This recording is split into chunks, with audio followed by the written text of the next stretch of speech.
Hello students, तो आज की इस वीडियो में हम सीख रहे चैप्टर प्रोडक्ट प्राइसिंग वस्तु कीमत निर्धारण।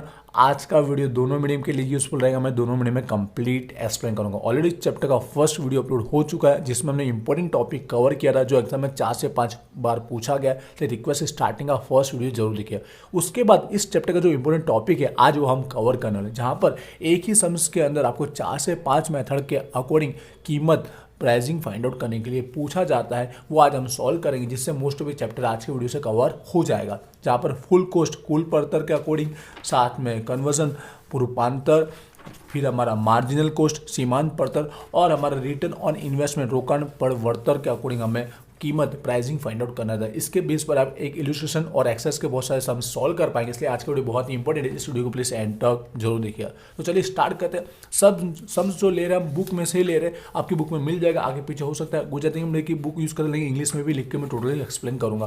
क्वेश्चन नंबर यहाँ पर 18 है, प्रज्ञान लिमिटेड लिखा गया, आपकी बुक में आगे पीछे हो सकता है, नहीं हो तो भी इस सम्स को जरूर समझिएगा, ठीक है। इसके बाद आपको एक्सेस का इलस्ट्रेशन भी आपको बताना है जो आप प्रैक्टिस कर सकते हो। तो स्टार्ट करते हैं। तो सम्स में आप एंडिंग में देख रहे होंगे हमें 4 मेथड के अकॉर्डिंग प्राइसिंग कीमत फाइंड आउट करने के लिए बोला गया है। तो सम स्टार्ट करते हैं। तो सबसे पहले इन्फॉर्मेशन अगर देख रहे हैं, हम बेसिक पढ़ लेते हैं। तो स्टार्टिंग में बताया गया ये जो प्रज्ञान लिमिटेड है वो 1000 स्टील की क्या कुर्सी चेयर बनाने का ऑर्डर ले रही है, प्रपोजल ले रही है, जहाँ पर उसकी कंपनी का यूनिट नंबर 5 दिया गया। इसका कोई यूज़ नहीं है, जस्ट बताने के लिए कि इस यूनिट के अंदर उस कुर्सी चेयर को बनाने का काम किया जाता है, जिसके लिए उसको कितना इन्वेस्टमेंट रोकाने की जरूरत पड़ेगी। एक तो फिक्स स्थिर पड़ेगा 4 लाख का इन्वेस्टमेंट, साथ में कार्यशील वर्किंग कैपिटल की रिक्वायरमेंट पड़ेगी 25%। इसका भी यूज़ होगा, ध्यान से समझें कहाँ पर यूज़ होगा। उसके बाद सारा का सारा पड़तर हमें कोस्ट के रिगार्डिंग इन्फॉर्मेशन सारी हमें दे रखी है, जिसकी बेस पर हम इजीली सारे मेथड सॉल्व कर लेंगे। स्टार्ट करते हैं। तो फर्स्ट मेथड बताया कि कुल पड़तर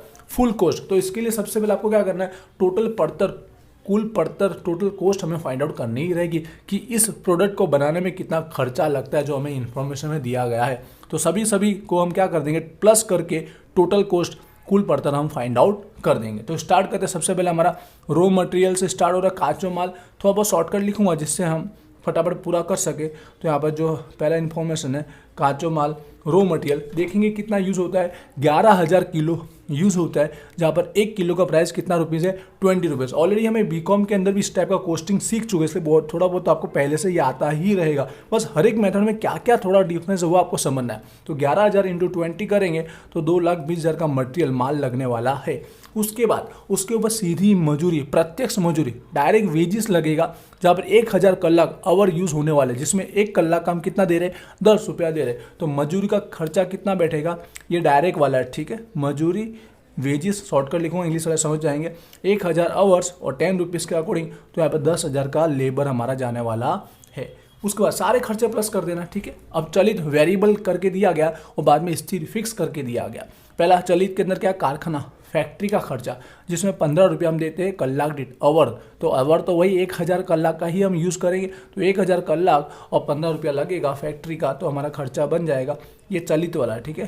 फैक्ट्री जो कारखाना चलित वाला हम प्लस कर रहे हैं, वेरिएबल जहाँ पर 1000 कलाक वही रहेंगे, याद रखिएगा, और 15 रुपये के अकॉर्डिंग यहाँ पर हो जाएगा 15,000 का खर्चा।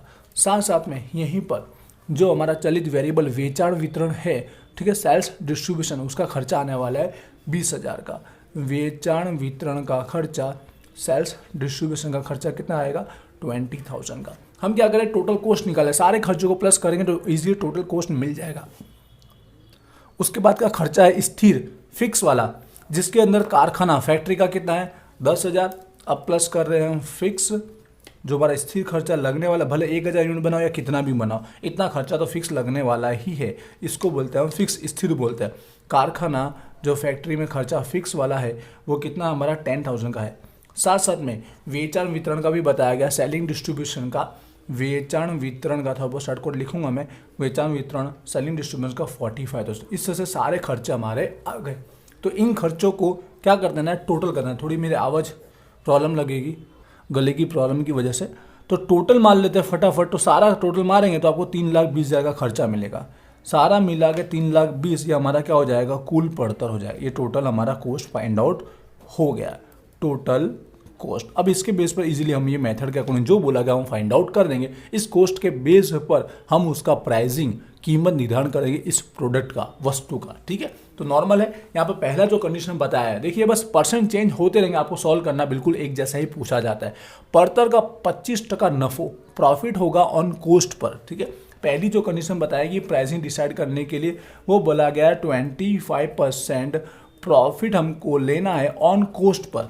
ऑन कॉस्ट पर बोला गया है, पड़तर पर 25% नफो। तो सिंपल से आपको बीकॉम लेवल से ही पता है कि पड़तर प्लस क्या करते हैं नफो, तब जाके वेचाण आता है, या वेचाण कीमत बोल सकते हैं। ठीक है, कॉस्ट प्लस प्रॉफिट टोटल हमारा होता है सेल्स। बेसिक आपको पता है, जिसमें कॉस्ट हमारे पास है 3,20,000। ठीक है, अब बोला गया है प्रॉफिट के लिए, वो आपको ध्यान से समझना है। 25% प्रॉफिट जो नफो बोला, किस पर बोला, पड़तर पर बोला, कॉस्ट पर बोला है। मतलब ये पड़तर हमारे पास ऑलरेडी उसका डायरेक्ट बोला गया 25%।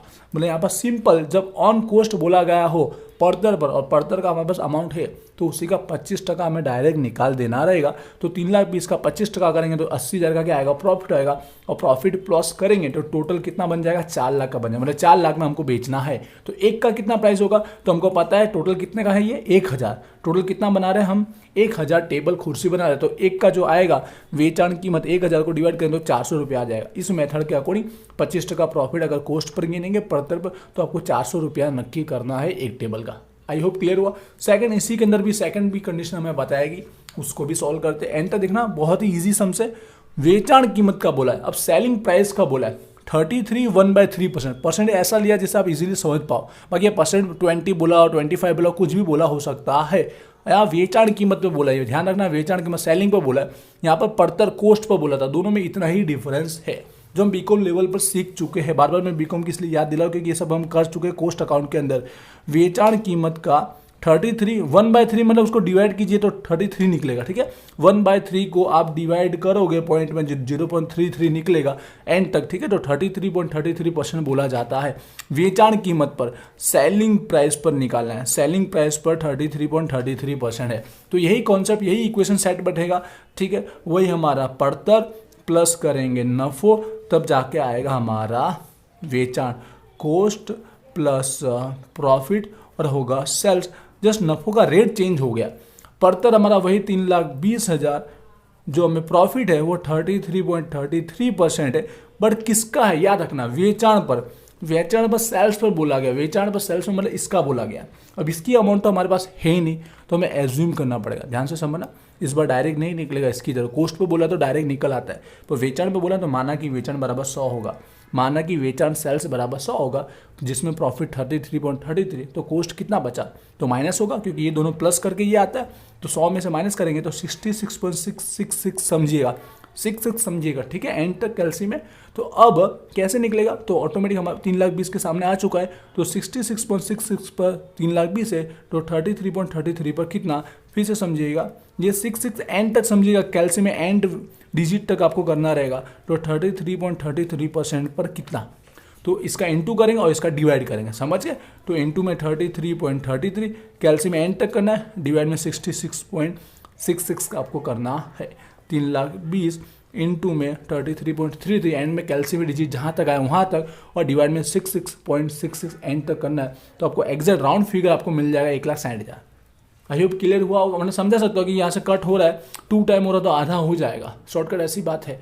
ठीक है, पर कोई भी परसेंट हो तो आप इस तरह से कर सकते हो। जब भी सेल्स वेचाण पर बोला तो एज्यूम करना है पर 100 ये प्रॉफिट, बाकी बचा कॉस्ट। तो कॉस्ट पर इतना, तो प्रॉफिट पर कितना, टोटल मान लेंगे तो यहाँ पे आ जाएगा 4,80,000 का हमारा इस बार वेचाण प्राइस बनेगा, सेलिंग प्राइस बनेगा। तो ऑटोमेटिक इसके बेस पर भी निकालेंगे, डिवाइड में 1000 हमारा यूनिट है जो टेबल बना रहे, तो इसके अकॉर्डिंग कितना प्राइस रखेंगे, 480 रखेंगे। कितना हो जाएगा, 480। तो पहले के अकॉर्डिंग 400 रुपया, दूसरे के अकॉर्डिंग 480 रुपया डिसाइड होगा। तो इस तरह से फर्स्ट मेथड हो गई क्लियर। जब भी कॉस्ट का बोले तो आपको टोटल कॉस्ट निकालना है, जिसमें सारे खर्चे प्लस होंगे। ठीक है, सारे मतलब चलित वाले भी होंगे, स्थिर वाले भी होंगे, परोक्ष भी होंगे और हमारे प्रत्यक्ष भी होंगे। आई होप ये क्लियर हुआ होगा आपको। वीडियो लॉन्ग रहेगा, सारी मेथड सीख रही है, इसलिए वीडियो को एंड तक जरूर देखिए। आते हैं सेकंड मेथड की ओर। सेकंड मेथड में कहाँ पर क्या चेंजेस होगा तो ध्यान से समझिएगा। सेकंड मेथड पूछा गया रूपांतर पड़तर पूछा गया है, कन्वर्जन कॉस्ट पूछा गया है, जहाँ पर बोला गया 150% नफा प्रॉफिट बोला गया। तो सबसे पहले हमको रूपांतर पड़तर निकालना पड़ेगा। ये जो कॉस्ट है रूपांतर वाली कन्वर्जन, वो कॉस्ट हमें फाइंड आउट करनी होगी, बाकी सम्स बिल्कुल ईजी है। तो रूपांतर कॉस्ट मतलब क्या, तो शॉर्टकट में अगर आपको बोला जाए रूपांतर कन्वर्जन कॉस्ट मतलब क्या, तो आपको याद रखना है, एक लिख रहा साहब लिखने की जरूरत नहीं है, प्रत्यक्ष मजूरी जिसको सीधी मजूरी बोलते हैं, और साथ साथ में कौन से खर्चे होते हैं, परोक्ष, प्रत्यक्ष मजूरी और परोक्ष खर्चा, ये प्लस करते हैं तो आपको रूपांतर मिलता है। क्या मिलता है, रूपांतर कॉस्ट मिलता है। डायरेक्ट वेजेस एंड जो भी ओवरहेड होंगे ना, कौन से वाले ओवरहेड, परोक्ष लिखा याद रखें, इनडायरेक्ट ओवरहेड, इन सबको प्लस करने के बाद आपको जो कॉस्ट मिलेगा वो कन्वर्जन कॉस्ट होता है। मतलब काचे माल को तैयार माल में वो कन्वर्ट करने वाले खर्चे होते हैं, रॉ मटेरियल को फिनिश गुड्स तक लेके आते हैं। तो क्या क्या प्लस करना है यहीं से आप समझ सकते हैं, अंदर के देखने की जरूरत नहीं है।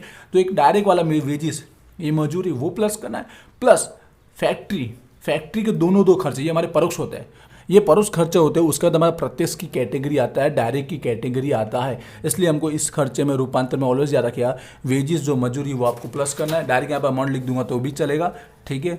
जो हमारा डायरेक्ट वेजेस था वो प्रत्यक्ष या सीधी मजूरी जिसका अमाउंट था 10,000, साथ साथ में जो भी परोक्ष खर्चा है ना, जो हमारा कारखाना का, किसका खर्चा है, कारखाना जो हमारा परोक्ष खर्चा होता है फैक्ट्री का, वो आपको प्लस कर देना है। चाहो तो अलग अलग प्लस करो या एक साथ प्लस करो तो भी चलेगा। इसका था यहाँ पर 15,000, इसका था यहाँ पर 10,000, चाहो तो डायरेक्ट 25,000 प्लस करके लिख सकते हो या अलग अलग लिखोगे तो भी चलेगा।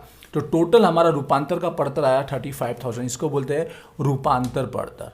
रूपांतर पड़तर इसको बोलते हैं, इसको कन्वर्जन कॉस्ट बोलते हैं। थोड़ा बहुत रफली लिखूंगा, राइटिंग आगे पीछे हो सकती। इसका बोला गया कितना परसेंट, 150%। कितना बोला गया, 150% नफो बोला गया है। जो नफो बोला गया है इस कोस्ट पर, इस पड़तर पर कितना टका बोला गया, 150% बोला। तो इसका डायरेक्ट 150% आपको कर देना रहेगा। तो 35,000 का जब आप 150% करोगे तो आपको कितना मिल जाएगा, 52,500 आपको मिल जाएगा। ये नफो, ये प्रॉफिट इसमें प्लस कर लीजिए, अब आपका बन जाएगा 87,500। आई होप ये क्लियर है। 150% किस पर गिना गया, जो रूपांतर पड़तर हमने निकाला उसका आपको 150% कर देना। अब इस कोस्ट के अंदर बाकी जो खर्चे बचे अब वो प्लस करना, क्योंकि ये प्रॉफिट है ना, ये नफो रूपांतर पर ही गिनना था, कन्वर्जन कॉस्ट पर ही गिनना था। बाकी खर्चे भी प्लस होंगे तब जाके टोटल हमको मिलेगा, ठीक है। सेलिंग प्राइस तभी मिलेगा, बट प्रॉफिट के लिए हमको डिसाइड करना था कि रूपांतर वाले कन्वर्जन के लिए सबसे पहले कौन से कॉस्ट खर्चों पे प्रॉफिट गिना जाएगा। तो आपको ये याद रख लेना रहेगा। अब आते हैं आगे, जो भी खर्चे रह गए, जो माल मटेरियल का लगा था हमारा, काचो माल पूरा लिखिएगा। जो हमारा काचो माल था रो मटेरियल 2,20,000, वो आपको प्लस करना है। उसके बाद का जो रह गया चलित वाला वेचाण वितरण, ठीक है। जो चलित का हमारा वेचाण वितरण का खर्चा था वो हमें प्लस करना है, जिसका अमाउंट हमारा था 20,000।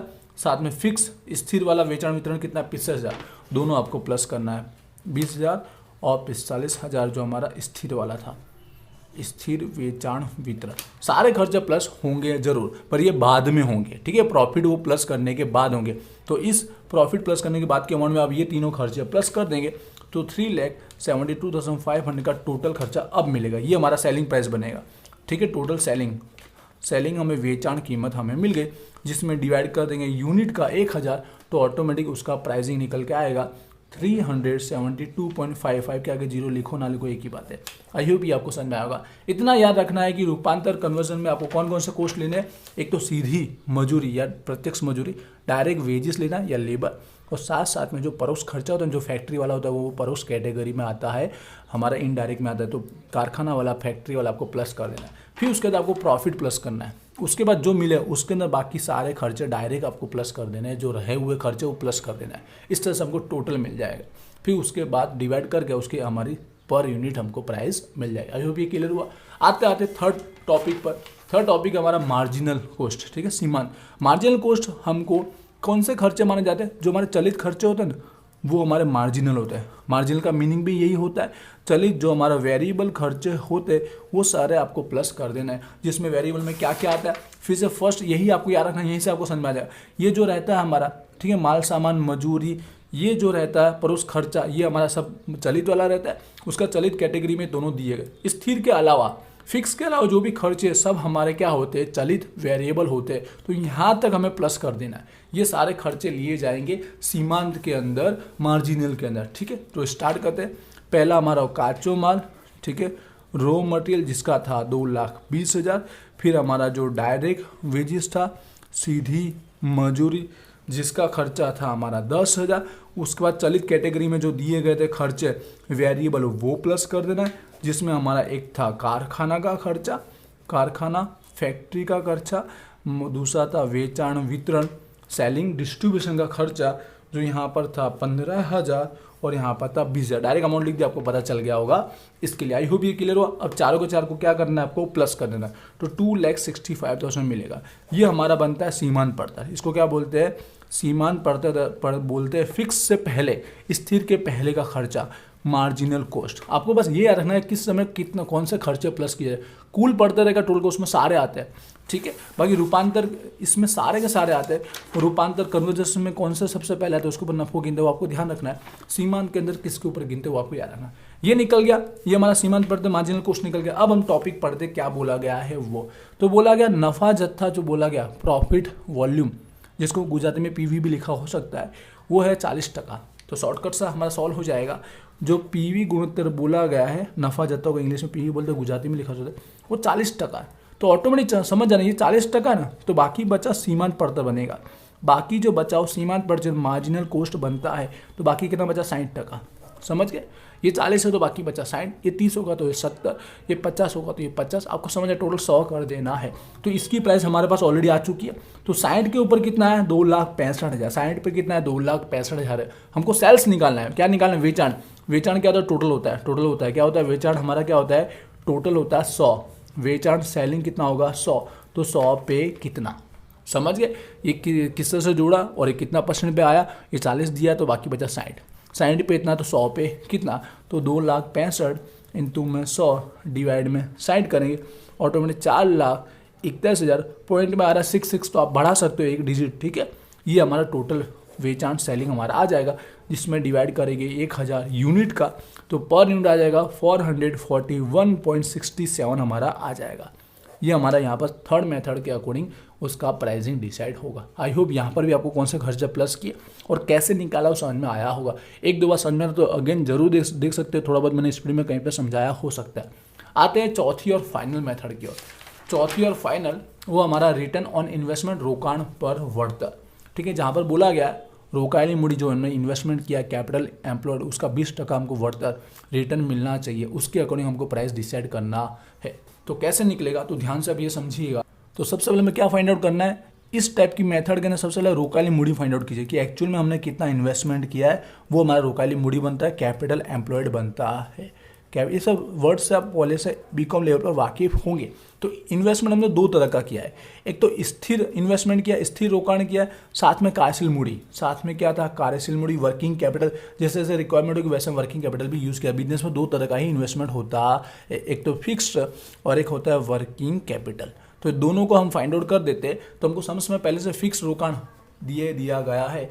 जो हमें अमाउंट हेडलाइन में सबसे पहले बताया गया था कितना था, 4 लाख का था। 4 लाख का फिक्स इन्वेस्टमेंट किया गया था। तो 4 लाख का fix investment plus working capital जो था कार्यशील मूडी, वो परसेंट में बताया गया। कितना परसेंट बताया, 25%। किसका, वेचाण मूल्य का, सेलिंग का। जितना सेल होगा उसके अकॉर्डिंग 25% हमको वर्किंग कैपिटल की रिक्वायरमेंट होगी ही बिजनेस में। तो 25% मतलब पॉइंट में हो गया 0.25 डिवाइड बाय 100 किया। ठीक है, और वेचाण के लिए एक्स, क्योंकि वेचाण हमें फाइंड आउट करना, तो वेचाण बराबर क्या एज्यूम किया हमने, एक्स एज्यूम किया। इतना याद रखना, वेचाण का 25%। ठीक है, एक्स बराबर क्या हुआ, वेचाण सेल्स होगा। तो ये हमने कैपिटल एम्प्लॉयड रोकायली मूडी हमने निकाली, जो इक्वेशन के रूप में ही आएगा। एक्स की वैल्यू जैसे निकलेगी हमारा आंसर वहाँ पर सॉर्ट हो जाएगा।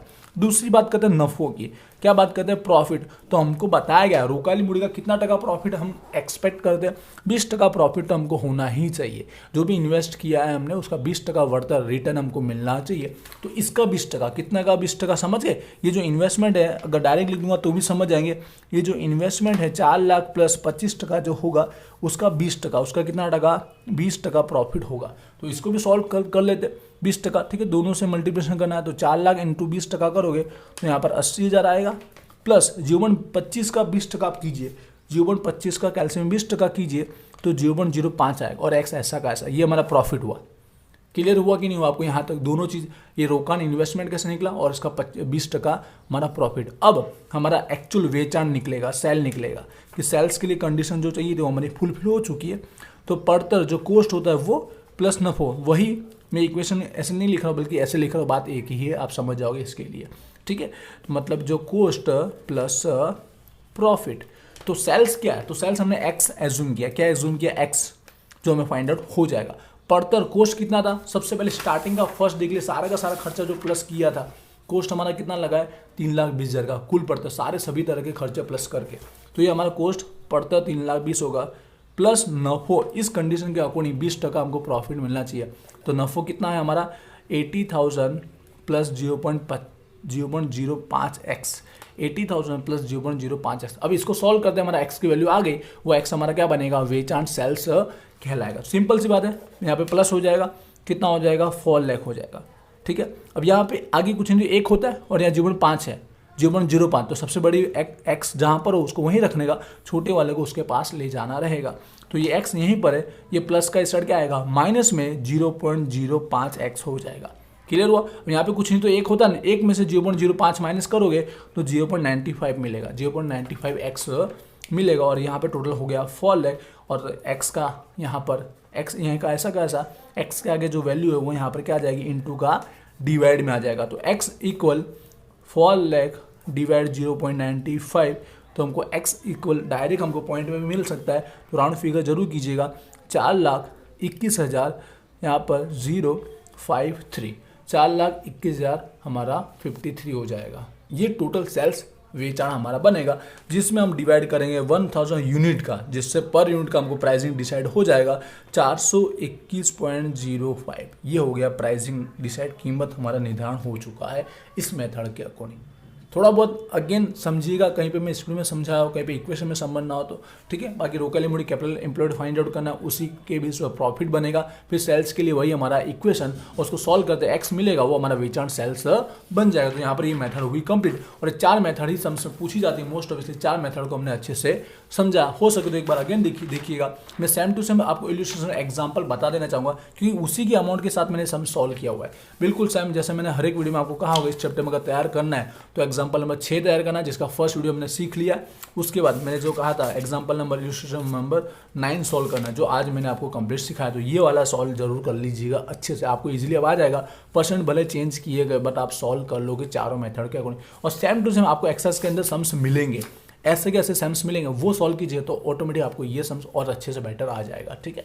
इसके अलावा और कुछ सम्स चाहते हो इस चैप्टर में, यूट्यूब पर देख रहे हो तो कमेंट जरूर कीजिएगा। वैसे एप्लीकेशन आ चुकी, एप्लीकेशन डाउनलोड कीजिएगा, आपके सेमेस्टर का कोर्स अवेलेबल है, जिससे आपकी तैयारी और अच्छे से हो जाएगी। इंस्टाग्राम पर भी जरूर फॉलो कीजिएगा, क्योंकि जो भी न्यूज़ आती है आपके एग्जाम की या फिर कोई सिलेबस की कुछ भी, वो सबसे पहले वहाँ अपडेट की जाती है। मिलते हैं नेक्स्ट वीडियो में, wish you all the best, thank you.